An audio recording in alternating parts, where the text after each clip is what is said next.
여러분의 하트, 별점, 댓글의 현실화는 건강한 교회의 시작입니다.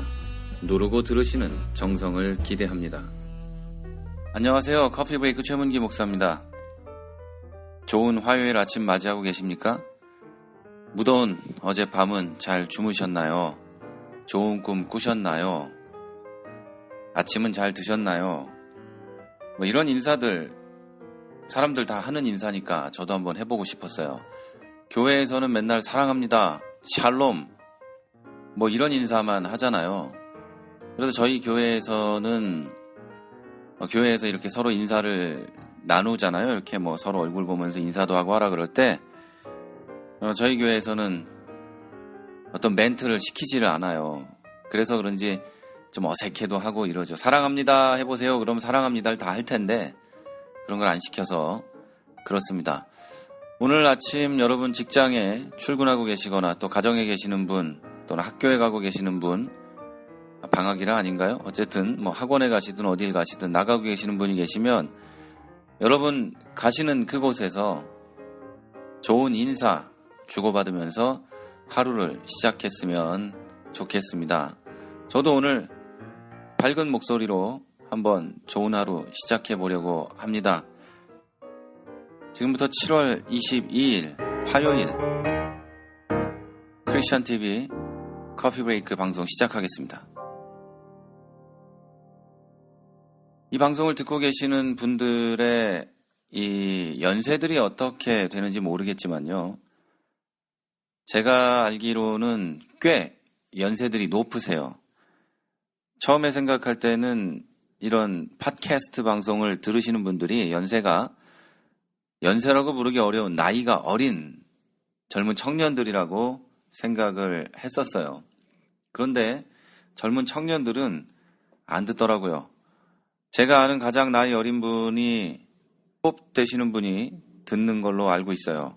물론 더 어린 분이 계실 수도 있지만 댓글도 없고 어떤 교재가 없기 때문에 제가 아는 가장 어린 분이 37이에요.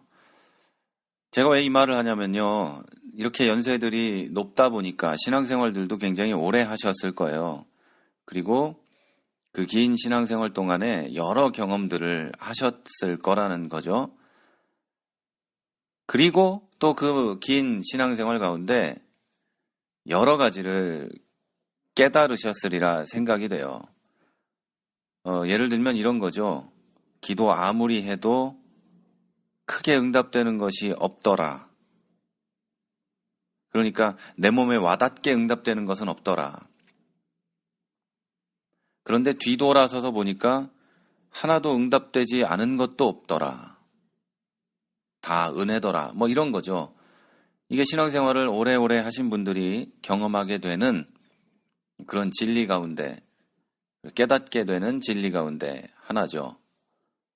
그런데요, 이 신앙생활은요, 이런 식으로 기도를 했는데 응답되는 게 없는 것 같은데 응답되는 것이 많았다. 감사의 연속이다. 이런 거거든요.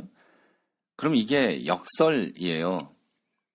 신앙생활이 그리고 그리스도인의 삶이 이렇게 신앙생활 그리고 그리스도인의 삶이 이런 역설의 연속이라는 겁니다.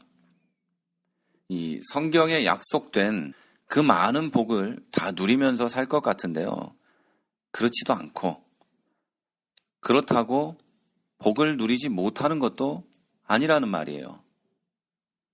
어느 한편으로 치우쳐서 논리를 편다고 해도 모두 역설이에요. 말하자면 이런 거죠. 성경에 이런 복들이 약속이 돼 있는데 왜 복을 못 받는다고 하냐. 이렇게 말하면 할 말이 없어요. 그 말 맞는 말이거든요. 그런데 복을 못 받는 사람도 되게 많거든요. 여기서 말하는 복이라는 것이 세상에서의 물질이나 건강이나 이런 겁니다. 근데 또 반대로 그렇다고 해서 또 이런 복을 전혀 누리지 못하는 사람도 없단 말이에요. 저 같은 경우도 부자도 아니고 그렇게 스트롱한 이렇게 건강한 것도 아니지만 그렇다고 가난해서 못 먹는 것도 아니고 아파서 병원에 누워있는 것도 아니라는 거죠. 이 말이요. 이 그리스도인에게 주어진 역설이에요. 성경에 나와 있는 거부들 있죠. 엄청난 부자들. 아브라함과 이삭과 야곱과 이런 사람들, 그리고 요셉은 이집트의 총리가 되는 이런 얘기들. 성경에 나오는 얘기잖아요. 믿음을 지키고 하나님이 선택한 사람들 이런 복을 받는다 이렇게 되어 있는데, 그렇게 복받은 사람도 물론 있지만 그렇지 않은 사람들도 많은, 이게 역설이고, 반대로 그렇게 복받은 사람도 많지 않지만 그렇다고 가난해서 너무 힘든 사람도 많지 않다, 이런 얘기죠. 이게 역설이라는 거예요. 그리고 이 역설의 정점에 예수 그리스도께서 계시죠. 예수님은요, 원래 하나님의 본체이시나 동등됨을 취하지 않으시고 낮고 천한 우리와 같은 사람으로 이 세상에 오셨어요. 심지어는 짐승 우리에서 태어나셨죠. 예수님은요, 게다가 이 공생애를 하시면서 스스로 왕이라고 주장하셨지만 왕으로 산 적은 없으세요. 오히려 가난과 비난으로 점철된 삶을 사시다가 일평생 왕관이라고는 한 번 썼는데요, 그게 가시관이었어요. 그리고 돌아가셨죠.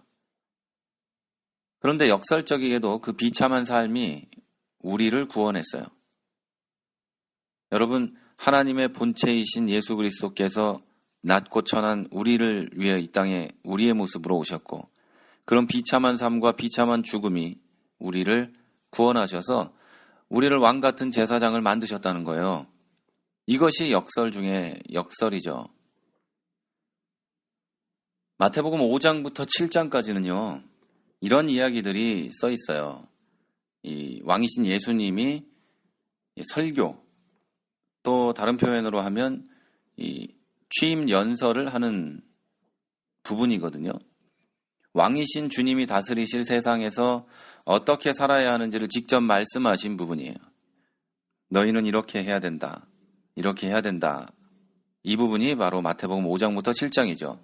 그런데 그것을 말씀하시기 전에 마태복음 5장 1절에서 12절에 여러분이 다 아시는 팔복을 말씀하세요. 다 아시죠? 심령이 가난한 자는 복이 있나니, 이렇게 시작되는 거죠. 그리고 이 팔복은 역설의 진수예요. 절대로 복은 아닐 것 같은 상황을 보고 주님이 복이 있다고 하는 거예요. 자, 여기에 등장하는 이 복은요, 그 복을 받음으로 좋다, 행복하다, 이런 뜻이 아니에요. 당연히 돈도 아니고요. 이런 그 좋다라든가 행복하다라든가 이런 감정은 세상에서도 얼마든지 느낄 수 있는 거예요. 상대적인 거거든요. 무슨 뜻이냐면 스스로 내가 복을 받은 사람이라고 느끼는 건 굉장히 어려워요. 그런데 작은 것이든 큰 것이든 나에게 뭔가 주어지면 그것을 통해서 내가 나는 복을 받은 사람이다, 좋다, 행복하다라고 느낄 수 있는 거죠. 그리고 이것은 사람마다 그 느끼는 포인트는 달라요. 저 같은 경우에는 주일날 설교를 잘했다 또는 오늘 똑바로 했다라는 생각이 들면 주일 전체가 행복해요. 그런데 말아먹었다 싶으면 일주일 내내 별로 그렇게 좋지 않습니다. 아무리 좋은 일을 만나도. 반면에 저는 물질적인 부분에 대해서는 그렇게 행복을 느끼거나 그러지 않아요. 물론 새로운 전자제품을 샀다 이러면 되게 좋죠. 그건 모든 남자들이 똑같은 그런 거지만, 그런 행복을 느낀단 말이에요. 사람이라는 것은. 가족 가운데 행복을 느끼는 건 가족이 사라지면 행복을 못 느끼고요. 전자제품을 사서 행복을 느끼는 건 그 물건이 사라지면 행복을 느끼지 못해요. 새로운 걸 계속 사면 느낄 수 있겠지만. 그런데 이 마태복음 5장에 등장하는 팔복 가운데 등장하는 이 복이라는 개념은 뭔가 받아서 행복하다거나 뭔가 생겨서 좋다거나 또는 그런 걸 만드는 어떤 물질적인 것 또는 정신적인 것을 뜻하는 게 아니에요. 거기서 말하는 이 복은요, 구원받은 사람이 하나님 나라의 기쁨을 누리는 걸 말하는 거죠. 그러니까 이 말은요, 구원받지 않은 사람은 절대 누리지 못하는 것이고, 구원받은 사람이 그 구원을 잃기 전에는 절대 놓치지 않는 기쁨이고 즐거움인 거죠. 다시 말하면요, 우리는 절대 잃을 수 없는, 절대 놓칠 수 없는 그런 기쁨과 즐거움, 행복, 하나님과 동행하는, 그리고 예수 그리스도께서 다스리는 그 나라에 사는 그 행복, 그 복, 그게 바로 여기 마태복음 5장의 팔복에 등장하는 복이에요. 이렇게 얘기하죠. 심령이 가난한 자, 곧 늘 내가 영적으로 부족하고 나는 모자란 사람이라고 생각하는 겸손한 사람은, 그렇게 느끼는 사람은 실제로는 너는 부족한 게 아니라 복이 있다. 이렇게 얘기해요. 영적으로 네가 겸손한데 너는 영적 기쁨을 누리게 될 것이고 천국을 선물로 받을 거야. 이런 얘기입니다. 그리고 이어지는 역설들이 있죠. 애통하는 자, 온유한 자, 의에 줄이고 목마른 자, 긍휼히 여기는 자, 마음이 청결한 자, 화평케 하는 자, 예수님으로 인해 욕을 먹고 박해받고 거짓으로 거스름을 당하고 모든 악한 말을 듣게 된 자 모두 복이 있답니다. 자, 우리들 인간적인 개념으로 이게 복입니까? 절대 복이 아니죠. 온유한 자, 좋은 복 같죠? 세상은 온유한 자를 바라보면서 바보 취급합니다. 가만히 있으면 바보인 줄 알고 계속 뭘 어떻게 하죠. 의에 줄이고 목마른 자, 하나님의 의로움과 하나님의 공의에 줄이고 이 세상의 악한 것들을 혁파해내려고 하는 사람들 어떻게 되죠? 버림받죠. 긍휼히 여기는 자, 누군가를 불쌍히 여겨서 그들에게 다가가고 그들과 함께 뭔가를 해보려고 하고 그들을 위로하는 자, 결국 이용당하고 말죠. 화평케 하는 자, 회색 분자라는 욕을 먹게 되죠.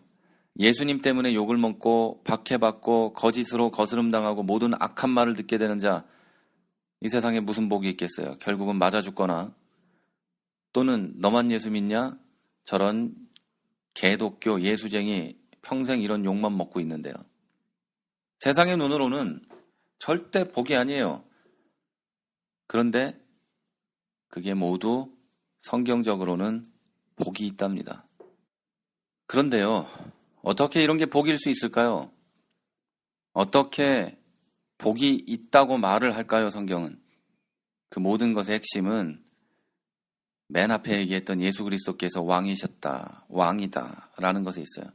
바로 예수 그리스도께서 다스리는, 예수 그리스도께서 왕이신 그 나라에서는 이게 복인 거예요. 자, 그러면 이런 의문이 생겨요. 그러면 이 복은 죽어서 천국에 가야 누리는 건가? 그래, 뭐 이 세상에서는 안타깝지만 그냥 슬프지만 이렇게 살다가 천국에 가서는 기쁨을 누리겠지. 이렇게 하고 위로하고 스스로 토닥토닥하고 넘어가면 될까요? 그렇지 않습니다. 여러분이 미리 좀 아셔야 되는 거는요, 천국은 죽어서도 가지만 이 세상에서도 실현되고 누리는 겁니다. 왕이신 예수께서 다스리는 내가 사는 곳, 그곳이 바로 천국이에요. 주님과 동행하고 있는 내가 사는 곳, 그곳이 바로 천국이죠. 무슨 말이냐면요, 예수님께로 눈을 돌리면 그곳이 바로 천국이 되는 거예요. 세상으로 눈을 돌려서 사람들로 눈을 돌리고 사람들이 나를 어떻게 평가하는지, 사람들이 나를 어떻게 바라보는지 그것으로 눈을 돌리면 그곳은 천국이 아닌 거죠. 그러나 나를 사랑하시는 전능하신 왕이신 예수 그리스도께 눈을 돌리면 거기가 천국이에요. 주님이 다스리는 곳이니까요. 왜 이런 찬송이 있잖아요. 시선. 모든 시선을 주님께 돌리고 전능하신 하나님을 느낄 때 세상은 주의 나라가 되고 하나님이 일하기 시작하네. 이런 찬송이 있잖아요. 내 눈이 어디를 향하고 있는가? 정말 나를 왕이신 예수님께서 다스리는가? 그게 중요하다는 말이에요. 이 세상을 예수님께서 다스리시고 나는 거기서 살고 이런 내용이 아니라 훨씬 더 중요한 것은 나를 예수님이 다스리시는가? 내가 주님과 동행하는가? 그러면 그곳이 천국이고 그 사람은 복되다 이 얘기죠. 어떤 사람들은 이 팔복이 현실에서 당연히 있는 일이라면서 이렇게 하면 돈을 무지하게 많이 번다 그래요. 그러고는 13절부터 나오는 그리스도인의 삶에 대한 거는 수준이 너무 높아서 지키기 어려운 것이니까 말도 안 된다 이건. 이거는 그냥 미래의 어느 나라 천국 또는 천년왕국에서나 이루어지는 거다라고 생각합니다. 그런데 그렇지 않아요. 예수님은 분명히 여러분의 왕이시잖아요. 저에게는 예수님이 왕이거든요. 모든 그리스도인의 주인이시며 왕이신 분이 누구예요? 예수 그리스도시죠. 그러면 내가 사는 이곳은 주님의 나라죠. 그 천국, 하나님과 동행하며 하나님께 구원받은 그 기쁨 누리는 것, 그 천국, 그 복이죠. 팔복에서 말씀하신 그 복은 이 세상에서 여러분에게 반드시 이루어질 거예요. 여러분, 세상의 지식으로는 저주받은 것 같은 예수님이 오히려 승리하셨다는 걸 믿습니까? 그렇다면 여러분도 승리할 걸 믿으세요. 복이 있고 천국이 여러분의 것임을 믿으세요. 이 세상이 여러분에게 천국이 될 것을 믿으세요. 우리의 왕이신 예수님께서 말씀하셨어요. 분명히. 이렇게 얘기하셨어요. 그 천국은 심령이 가난한 자, 애통하는 자, 온유한 자, 의에 줄이고 목마른 자, 긍휼히 여기는 자, 마음이 청결한 자, 화평케 하는 자, 의를 위해 박해받는 자의 것이다. 여러분, 천국은 여러분의 것입니다. 마지막으로 한 가지 묻고 방송을 마칠게요. 지금 당신은 영적으로, 육적으로 어떤 상황입니까? 지금 상황이 복되다라고 생각합니까? 지금 하나님 나라의 기쁨을 누리고 계십니까? 하나님은 당신이 주님의 나라에서 기쁨을 누리고 있기를 원하고 계십니다. 지금까지 크리스찬TV 최문기 목사였습니다. 크리스찬TV는 팟빵과 아이튠즈 그리고 유튜브를 통해 매일 방송되고 있습니다. 앞으로도 건강한 교회, 상식적인 성도를 꿈꾸는 여러분과 함께할 것을 약속드립니다. 크리스찬TV는 여러분의 하트와 별점 그리고 다운로드로 운영되고 있습니다. 살짝 눌러주시는 센스를 기대해봅니다. 크리스찬TV였습니다.